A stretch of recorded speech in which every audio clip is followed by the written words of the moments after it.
আসসালামু আলাইকুম। বাংলাদেশ বেতার রাজশাহী স্থানীয় সংবাদ পড়ছি শাহানা পারভিন। রাজশাহী বিশ্ববিদ্যালয় কেন্দ্রীয় ছাত্র সংসদ ও সিনেটে ছাত্র প্রতিনিধি নির্বাচনের মনোনয়নপত্র বিতরণ শুরু হয়েছে।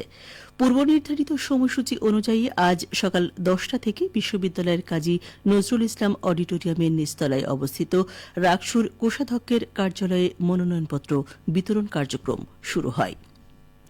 হল ছাত্র সংসদ নির্বাচনের রিটার্নিং কর্মকর্তারা হলগুলোতে পৃথকভাবে মনোনয়নপত্র বিতরণ করছেন। এদিকে রাকসু, সিনেটে ছাত্র প্রতিনিধি ও হল ছাত্র সংসদ নির্বাচন 2025-এর মনোনয়নপত্রের মূল্য পুনর্নির্ধারণ করা হয়েছে। গতকাল বিশ্ববিদ্যালয়ের জনসংযোগ দপ্তর থেকে পাঠানো এক সংবাদ বিজ্ঞপ্তিতে বিষয়টি জানানো হয়। সংবাদ বিজ্ঞপ্তিতে বলা হয়, রাকসু ও সিনেটে ছাত্র প্রতিনিধির মনোনয়নপত্রের মূল্য 300 টাকা ও হল ছাত্র সংসদের মনোনয়নপত্রের মূল্য 200 টাকা করা হয়েছে। অগ্রণী ব্যাংক রাজশাহী বিশ্ববিদ্যালয় কর্পোরেট শাখায় 020024282177 হিসেবে মনোনয়নপত্রের মূল্য জমা দিতে হবে।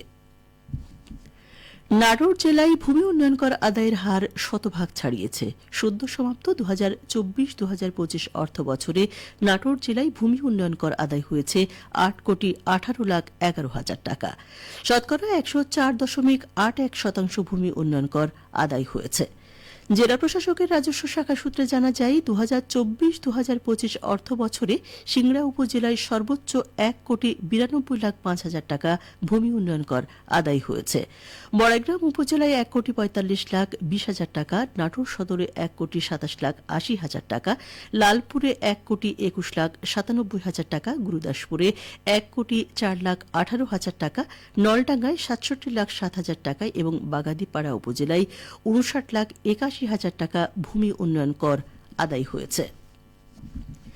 সিরাজগঞ্জের শাহজাদপুরের চাঞ্চল্যকর সাব্বির হত্যা মামলায় 7 জনকে যাবজ্জীবন কারাদণ্ড দিয়েছে আদালত। অপর 8 আসামিকে এই হত্যাকাণ্ডে জড়িত থাকার দায়ে বিভিন্ন মেয়াদের সাজা ও অর্থদণ্ড প্রদান করা হয়েছে।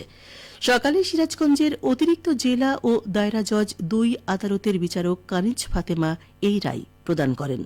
অতিরিক্ত জেলা ও দায়রা জজ 2 আদালতের অতিরিক্ত পাবলিক প্রসিকিউটর অ্যাডভোকেট গোলাম সরওয়ার খান বলেন, 2012 সালের 23 আগস্ট পূর্বশত্রুতার জের ধরে পোতাজিয়া স্বাস্থ্য কমপ্লেক্সের সামনে সিরাজগঞ্জের শাহজাদপুর উপজেলার পোতাজিয়া গ্রামের ওসমান গনির উপরে হামলা করা হয়।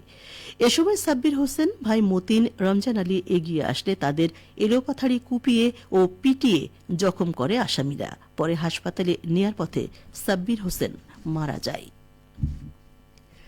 নওগাঁয় পিছিয়ে পড়া জনগোষ্ঠীর মানুষের জীবনমান উন্নয়নে সরকারিভাবে বিভিন্ন ধরনের প্রশিক্ষণ প্রদান করা হচ্ছে।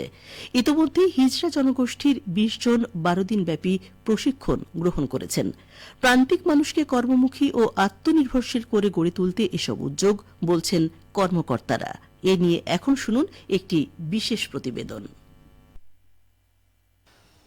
জনশক্তির মূল স্রোতে ফেরাতে সরকারি ব্যবস্থাপনায় নওগাঁয় 20 জন হিজড়া জনগোষ্ঠীর মানুষকে গবাদি পশু পালন ও বিউটিফিকেশন প্রশিক্ষণের আওতায় আনা হয়। 2 সপ্তাহের প্রশিক্ষণ গ্রহণ শেষে সুন্দর জীবন গড়ে তোলার স্বপ্ন দেখছেন অংশগ্রহণকারীরা। এই প্রশিক্ষণে আমাদেরকে শেখানো হয়েছে গবাদি পশু পালন এবং বিউটি পার্লারের কাজ। মানে যতটুকু জানা ছিল না, এখানে এসে শিখতেছি, ভালো লাগতেছে। কিভাবে গরুকে যত্ন নিতে হবে, কিভাবে মোটা তাজাকরণ করতে হবে, কিভাবে কোন অসুখ হলে কিভাবে কি করতে হবে, আমরা এখানে সবকিছু বুঝলাম। একটা ছোট পার্লার দিতে পারি, আমাদের এই হাতে তালি দিয়ে যে ঘুরে বেড়ানো এগুলো করতে হবে না।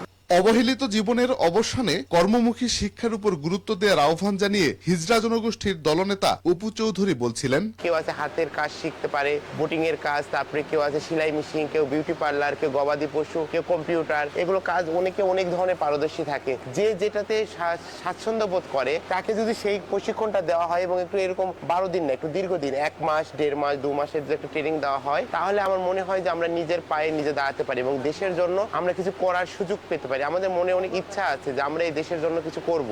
পিছিয়ে থাকা সকল জনগোষ্ঠীকে ধারাবাহিকভাবে কর্মমুখী শিক্ষা প্রদানের পরিকল্পনার কথা বলেন নওগাঁর জেলা প্রশাসক মোহাম্মদ আব্দুল আওয়াল। পরিকল্পনা করেছি যে আমরা যুব উন্নয়ন অধিদপ্তর এবং মহিলা বিষয়ক অধিদপ্তরের যে সমস্ত প্রশিক্ষণ মডিউল আছে সেই মডিউলগুলোকে স্পেসিফাই করে হিজড়া জনগোষ্ঠীর জন্য যেটা পারফেক্ট হয়, তাদের সাথে যেটা যায়, সে ধরনের কিছু কর্মসংস্থান সৃষ্টির লক্ষ্যে বাস্তব ভিত্তিক কিছু মডিউলের উপর তাদেরকে আলাদা করে ব্যাচ করে প্রশিক্ষণ দেওয়ার একটা সিদ্ধান্ত নিয়েছে। আশা করি তাদের চাহিদার ভিত্তিতে এই সমস্ত প্রশিক্ষণ শেষ হলে আমাদের নওগাঁ জেলার যে সমস্ত হিজড়া জনগোষ্ঠীর জনসাধারণ রয়েছে তারা পরমুখাপেক্ষী থাকবে না। বৈষম্যহীন ও সুন্দর সমাজ গঠনে এসব প্রশিক্ষণ গুরুত্বপূর্ণ ভূমিকা রাখবে বলে মন্তব্য করেন সংশ্লিষ্টরা। শফিক ছোটন, নওগাঁ জেলা সংবাদদাতা, বাংলাদেশ বেতার, রাজশাহী। সবশেষে আবহাওয়া। আজ দুপুর 2টায় রাজশাহীতে তাপমাত্রা ছিল 31.4 ডিগ্রি সেলসিয়াস। এ সময় বাতাসে আপেক্ষিক আর্দ্রতার পরিমাণ ছিল 78%। রাজশাহী পার্শ্ববর্তী এলাকায় আজ সূর্যাস্ত সন্ধ্যে 6টা 31 মিনিটে। সংবাদ শেষ হল। আমাদের পরবর্তী সংবাদ বিকেল 4টা 5 মিনিটে।